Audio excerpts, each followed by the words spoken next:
अस्सलामुअलैकुम सामीन। 15 ज़िलक़ादा और 5 जून है। ख़बर का उन्वान है, कत्ल के मामले में मुख्तार अंसारी को उम्र कैद की सज़ा। मुख्तार अंसारी को वाराणसी की MP MLA अदालत ने 32 साल पुराने अवधेश राय कत्ल मामले में उम्र कैद की सज़ा सुनाई है। मुख्तार अंसारी की आज जो पेशी हुई थी, वीडियो कॉन्फ्रेंसिंग के ज़रिए हुई थी।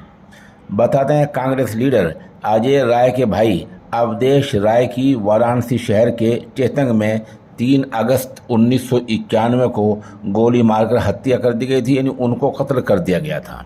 अवधेश राय के कत्ल के मामले में मुलजिम मुख्तार अंसारी पर इल्ज़ाम मुख्तार अंसारी पर लगा था। लगभग 32 साल पुराने इस कत्ल के मामले में आज यानी पीर के दिन वाराणसी की MP MLA कोर्ट ने ये फैसला सुनाया है, यानी मुख्तार अंसारी को उम्र कैद की सज़ा सुनाई है। अभी उनके पास सेशन कोर्ट है, हाई कोर्ट है, सुप्रीम कोर्ट, अभी अदालतों के दरवाजे खुले हुए हैं।